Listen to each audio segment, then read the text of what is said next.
Andalusia Whiskey Company. We have been here for about 4 years. We started the company in 2016. This is our family farm here. This is our working ranch that I've lived on for about 10 years. We raise sheep and cattle and chickens, and got a llama. So it's an actual working farm. And the distillery has been a really great addition to the farm out here. And so it's become a really symbiotic relationship. The distillery helps the farm helps the distillery. And so my dad and I were out in the pasture one day working the cattle, and I was working at Real Ale. I've been a professional craft brewer my whole life. And cars just keep zooming by, and we think, man, we could do something else with this land. And so it's a very, very rural, small county also. So we don't have a lot of the services that you would just kind of take for granted. And so we are 100% rainwater. So our building is about 5,000 square feet, and the gutters are all hard piped with PVC to collect all of the rain that falls. They all kind of join underground, and then they'll rise back up into our rainwater tank. So our rainwater tank is about 56,000 gallons. One of the largest privately held tanks in the area. We have a smaller tank that's only about 7,000 gallons. That tank is chlorinated water that we purchased from the city of Blanco, and it's great water. But from the production side, we are zero waste, and so that nothing from the production of our whiskey ends up leaving this property. We also don't have wastewater, so we've got to get rid of all of our own liquid. We'll irrigate that liquid to the pasture. So this liquid is cooling liquid for the still, cooling water for the still, but also the effluent from the still itself. So we'll send it out into hoses and sprinklers into the pasture, and it not only irrigates the pasture for us, it fertilizes it as well. The spent grain is fed to our sheep and cattle. Right now we have so much that we even have neighboring farms coming and getting it from us. But that grain is fed to animals. It's beautiful feed, because the brewing process basically strips all the starch and carbohydrate and sugar out of the grain, which is really not good for cows anyway. What they need is roughage and protein and fat, and that's what's left in the grain. So it's a much higher protein than a regular grain would be, and then it has a lot less of the stuff that the cows really don't need. It's really been a big win for the farm, and the farm's been a big win for the distillery, because if we didn't have the farm, we'd be having to pay to take this to the landfill or to dump our liquid effluent somewhere. So it's really been great. All right, this is the smokehouse at Andalusia Whiskey Company. I'll open it and let you guys peek inside here. This is where we smoke all of our grain to make our smoky whiskeys. We've got some whiskeys that aren't smoky. We've got a couple that are smoky. The Striker and the Revenant Oak are both our smoky whiskeys that are in our core lineup. And this is how you get the smoke into the glass. We have a firebox over to my right here, and that's where we'll burn either our peat or our wood, and then that smoke will be pumped into the, pushed into the smokehouse. Inside we've got racks. These racks are going to be filled with grain, just a real shallow layer, maybe about an inch or so of grain in each one. We can get about 150 pounds of grain in here at a time. And then depending on the whiskey, let's say it's Striker, we're going to burn oak and mesquite and applewood, kind of a layering approach to hardwoods. We're really looking to mimic kind of a Texas barbecue kind of a flavor profile. Or if it's Revenant Oak, which is another whiskey we do, which is a lot more like a traditional peated Scotch, we will burn peat in our firebox. We get peat shipped to us from Ireland. We'll smoke for about 24 hours. And so we'll just keep loading wood and peat into the firebox. And then the next day, we've got smoked malt. This is our malt silo. Holds about 50,000 pounds of malted barley. Most of our malt comes from Washington State. They do grow barley in Texas, but they don't really malt a lot of it in Texas. Malting involves sprouting the grain, letting it grow a little bit of a plant, and then drying it back out. That transforms the kernel of the grain internally, and it turns a lot of its starch into sugar, trying to feed that little grain, that little rootlet. So we take a beer brewer's approach to making our whiskey, especially with our mash bills. And so the base grain that is from Washington State, from Great Western, is sort of the kind of the background for our mash bill, and then we'll augment that with specialty grains. Specialty grains are essentially malted barleys that have been roasted and kilned. And so the more of them you use, the more kind of color and flavor you'll get out of a beer. So the colors are just sort of an indication of the grain that you've added, but there's a lot of flavors that come along with those. Colors aren't going to transfer when we distill this beer into whiskey, but the flavors will. So this is our chance to add as much Texas malt as we can. Texas malt is still a kind of a young industry that's kind of growing. The price is still high, unfortunately, so we use as much as we can, and this is our chance to use our Texas malt. So our mill is the green machine here. This was the old mill for Real Ale Brewing Company. Grow into it over the next 10 years probably, but we run this machine only about an hour per week because it's able to mill so much grain so quickly. So it's got two rollers, and it basically just crushes the grain as it falls in between the roller. The crushed grain will then travel through an auger. There's a corkscrew inside of this PVC pipe, and as the corkscrew turns, it'll draw the milled grain up and then drop the milled grain straight down into our mash tun. Mash tun is where you'll add hot water and grain. In Andalusia, we specialize in barley only. We don't use any other grains ever to make those whiskeys. If you were to use mostly corn, you'd have a bourbon. If you were to use mostly rye, you'd have a rye whiskey. So just based upon the different kind of grain you use is going to determine what kind of whiskey you produce at the end. So single malt whiskeys are made from barley, just kind of like beer is. So we essentially brew a beer first and then distill that beer into whiskey later. Alcohol is made through a living organism, yeast. And so what we do is we start with a yeast culture, and we'll feed that yeast culture a very sugary liquid. And that yeast will consume sugar. It loves sugar, and it's got two waste products once it consumes the sugar. It's got alcohol and carbon dioxide. And if we were making beer, we would keep both of those. But since we're making whiskey, we only keep the alcohol, not the carbon dioxide. And so over the course of about a week, this tank, which had about 1,000 gallons of liquid in it, basically sugary, it's called wort, that will ferment over the course of about a week. And the sugar content starts at about 15%, and over the course of the week it drops down to 0. The alcohol content starts at 0, and then at the end of the week we get about 8% alcohol. So we're basically brewing a strong brown ale, essentially, as our base to make our whiskeys out of. So every batch is about 1 ton of grain. We start with 1 ton of grain, and that'll fill one tank with 1,000 gallons of beer. And once we're done distilling, that'll make 1 whiskey barrel. So this is our still. There's a lot of different kinds of stills, and the type of still that you have usually dictates what kind of spirit that you make. So when you're making full flavored spirits like whiskey and rum and brandy, you want a pot still.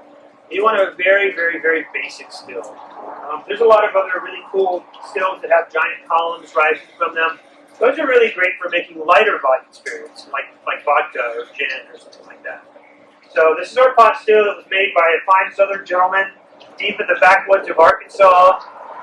It's about 250 gallons. So we'll start with our 1,000 gallons of beer. We'll put 250 gallons into the still at a time, so we'll do 4 runs. And then we'll take the alcohols from those 4 runs and then put them all back into the still for a collective second run. So we'll end up with about the same amount, about 250 gallons again of collected alcohols. And then that's our finishing run. So we do double distillation here. That's very common for Scotch and for single malt whiskey production. The first still is the stripping run. The second still is where we do the actual cuts. Cuts are what makes a distilled spirit a little bit cleaner and finer spirit than something like a beer or a wine. But when you have a distilled spirit, it's essentially basically a refined version of a beer or a wine or any kind of fermented beverage or a mead or a cider. But what you've been able to do is remove some of the negative components that are naturally found in those products. You're able to make a pure spirit. Part of that purification is loss. And so you're only going to get 60 to 70% of the total alcohols from that original fermentation, and then the rest goes in the trash. So kind of talking about numbers here, we started with a brown ale that was 7 or 8% alcohol. After we do our stripping run, those first alcohols that come off, about 25% alcohol. After we put those 25% alcohol back into the still and run them again, we get about 65 to 70% alcohol. At that point, it's ready for barrel aging. Barrel aging has some strict requirements by U.S. law that it cannot occur higher than 125 proof, which is 62.5% alcohol. So what we'll do is it'll come off the still at 140. We'll lower it down below 125 with water, or rainwater, and then we'll fill our barrel and let it age for a couple of months. In Kentucky, they'll store whiskey in what's called a rick house. It's a 7 or 8 story, often wooden metal building, very basic barn essentially. And we're still kind of young here in Andalusia. We're still in our first couple years, and so until we get that big 7-story rick house, this is where we're going to be storing our barrels. In the rick house, there's just a little bit of ventilation, but it's not open to airflow. And so in the summertime, on the top floors of the rick house, all the heat rises up into the top rafters, and those barrels at the top are in an environment that's 120, 130 degrees, even though it's maybe only 95 outside. All the heat will rise in those buildings, and they depend on that heat to really get the aging of the whiskey to occur a little bit faster. And so this is kind of what we're trying to mimic. We're trying to mimic those top floors of the rick house. What we do is mimic that by using a shipping container in the Texas heat. So these containers might be 150 degrees in the summertime. I mean, they're hot, hot, hot. The only kind of wood that you can use when you're making a barrel is white oak. It can be American oak, it can be French oak, but they're all white oak. It's because of the grain, the direction of the grain, and the tightness of the grain. It's a very unique species of wood that allows liquid to be held, but air to also exchange. The barrel's been charred on the inside. That char layer itself actually does little to nothing. If anything, it removes color and flavor. But right behind that char layer is called the red layer. And that's where you've got your caramelized wood sugar. It's kind of like a toasted barrel right behind the char. And so that's where all the color is going to come from, all the flavor is going to come from barrel aging. And then there's oxidation. Oxidation is just a chemical reaction where oxygen, which is a very powerful molecule, will react with the alcohol and the flavor components that are inside of the barrel. So these barrels breathe. Even though they're not leaking liquid, they do breathe a little bit of air in and out. Not much, but enough to react the oxygen with the whiskey. Oxidation is well known to happen faster at higher temperatures. So we've got faster extraction and faster oxidation because we're in these high temperatures. Negatives are you're going to get a lot of angel share. Angel share is just evaporation of alcohol from the barrel. And so we'll lose 25% of the whiskey in these barrels in only 2 years. That angel share is what's typical of about a 7-year bourbon or a 15-year Scotch. And the angel share is sort of kind of a very loose way to measure how aged the whiskey is. Not in years, but in actual quality of whiskey. How much it's transformed over time. All right, this is our bottling setup at Andalusia Whiskey Company. We've got our finished whiskey will be in the barrel or the tank here. We'll draw the filler will draw the whiskey up into the filter. It's a very loose filter. We're just looking to catch any large pieces of char or barrel chunks that are going to be coming out of the barrel. It's not going to change the flavor of the whiskey, and it's definitely not a chill filter. The whiskey will then travel into the filler. It's a vacuum filler, so it draws the whiskey up without ever touching the motor or the pump or anything like that. Whiskey will fill the bottle one at a time. This is my lovely wife Erica, who's doing all of our bottling. And she'll fill one at a time. She'll put the cork in, and then the green device will drive the cork home finally.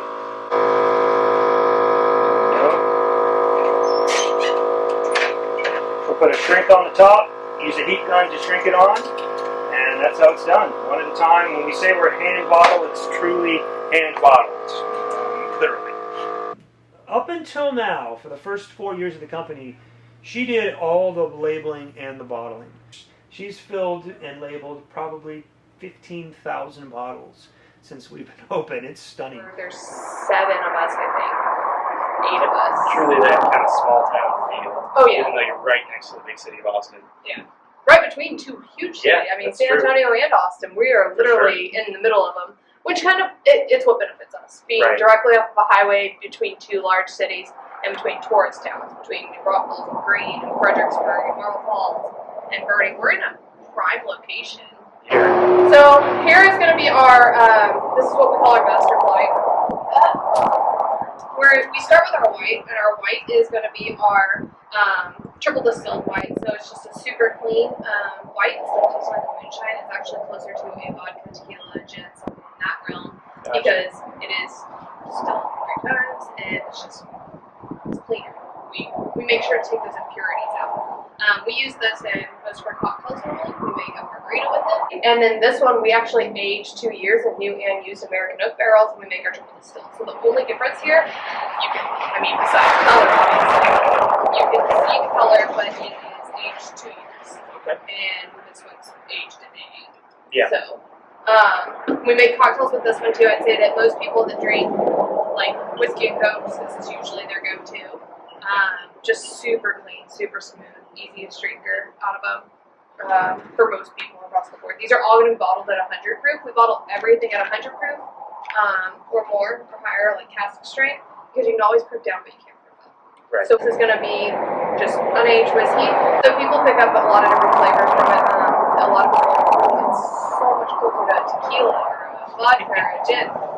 Why? And I'm like, we have yet to figure that out. This is going to be aged 2 years, and that is our triple distill. So we're getting into where our uniqueness really comes from. So we actually, this is our Revenant Oak, and our Revenant Oak is bringing the barrels back to life. The Revenant Oak is bringing the barrels back to life, and we actually smoke the barley in our smokehouse with peat for this. So we got our peat from Ireland. So this is going to be a Scotch-style. It is on the introductory level of the peat. It's not overly peaty, but you can definitely taste it. So most people are either peat lovers or peat haters. Yep. So we've had, since I've been here, we've had 3 different Revenant Oaks.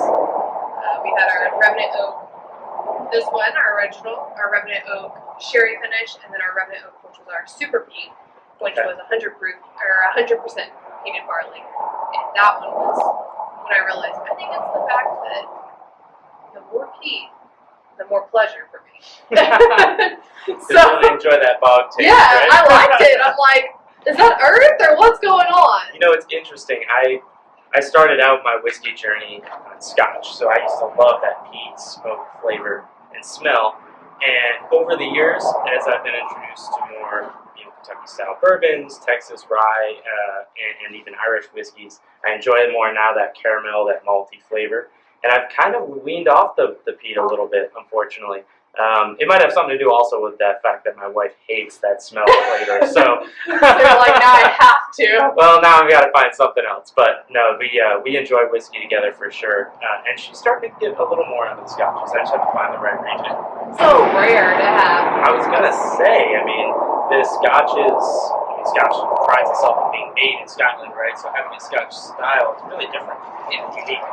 And honestly, I barely taste the peat. It's not overpowering at all. So that's that 10% only that we use. These 3 are the only products we have, 3 here, are the only products we have in distribution. Okay. So Total Wine carries us. They actually have we'll have other products whenever we're releasing those. Okay. Twin Liquors carries us, and then any mom and pop liquor store can order us. Okay. So. But last but not least is what I call our Texas barbecue in a bottle. Awesome. And it is our striker. I'd say that this is one that there's nothing comparable to it. It reminds people of home. I think it's so perfect to kind of explain Blanco. So it's smoked with all Texas hardwoods, apple and mesquite and oak, and blooming whiskey. And this is the reality. Out of every whiskey that I've ever tried, every bourbon, every blend, Striker is one that you can change the flavor profile by opening it up with that 1 drop of water more than any that I've ever tried. So we actually got sherry wine casks from Spain. I go ahead and sherry wine casks from Spain and aged each of these 3, just put this way, each of these three an additional 6 months in the Pedro Jimenez sherry wine cask, and then bottled it at cask strength rather than 100 proof. Okay. These are really made for sipping whiskeys. We do each one of them 6 months longer and then bottled at cask strength. So our triple distilled instead of 100 proof is going to be 119 proof. Our Revenant Oak 115, and then our Striker is 113. Awesome. So they are more than amazing. We're going to start with this triple distilled, which it is creamy and buttery, and it has a mouthfeel to it that is unexplainable. This one is how I learned to start to like peat. Okay. And I don't know my reasoning behind it. Maybe with that sherry, it picks up more peat flavor. You wouldn't think the flavors would mix with that kind of buttery and peaty, and it's not overbearing at all. And so then the last one is going to be our Striker, which is smoked and sweet. So this is just the Striker aged in the sherry cask. Yeah, so aged an additional 6 months in sherry wine cask. So it picks up that sherry flavoring, and then bottled a little less hot than the other two. So I can taste, out of all of these, I definitely taste the sherry actually, more out of that Striker. This is everything we have out. We have quite a bit coming out for COVID. Well, looking forward to what else Andalusia is planning on bringing out. Hey guys, just wanted to say thanks so much for joining me for the first episode of Forecast. I'm really looking forward to keep growing this channel and improving on the video quality, improving on the sound quality, and the content for you guys. I also want to throw a huge shout out and thank you to the team over at Andalusia Whiskey. They were a pleasure to work with, and I'm really hoping that this helps bring more customers and more awareness to their distillery. So let's recap from today's episode with some top 5 takeaways. At number 5, we have a family farm turned whiskey distillery. I can't emphasize enough how awesome this is. One hand truly feeding the other. Also, it was pretty cool to be that close to the llama. It was like being in a zoo without actually being in a zoo. Number 4, Andalusia Whiskey got its roots in craft brewing. From real ale brewing, in fact. Number 3, they have a peated Scotch-style whiskey. This is so uncommon, and I'm so glad that I was able to spend time with these guys. In fact, I got a bottle myself. Couldn't help it. This is pretty fantastic, especially for all you Scotch drinkers out there. You're gonna love this. Number 3, they're using Texas heat and shipping containers to rapidly age their whiskeys, similar to the aging process of a Kentucky bourbon or a Scotch. Finally, a good use for this Texas heat. And last but not least, they're using sherry casks to expand on their whiskey offering, and apparently there's more to come, and I'm really looking forward to seeing what Andalusia has to offer. They're open right now, so make your way down to Blanco, Texas, and spend some time at the distillery. It's definitely worth the trip. I was talking to some of the folks at Andalusia after filming, and they mentioned that they are going to be starting out some game nights and other fun activities on Fridays and Saturday nights, cornhole tournaments, karaoke, all sorts of fun stuff, so keep an eye on that as well. If you liked what you saw here today, subscribe to my channel, follow me on Instagram and Facebook, regularly what my next pour is going to be. Hopefully that inspires you to get out and try more local craft spirits and brews. Next week, I'll be spending some time in High Texas at High Rum. I'll be expanding my palate a little bit to a lighter spirit offering of rum and gin, and I'm really looking forward to trying something a little different.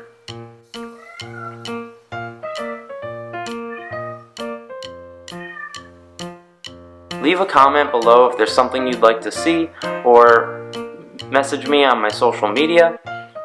I'd really love to grow this into more of a community of people that appreciate and really enjoy those craft spirits and brews. Till next time, subscribe to my channel, and Guinness says bye.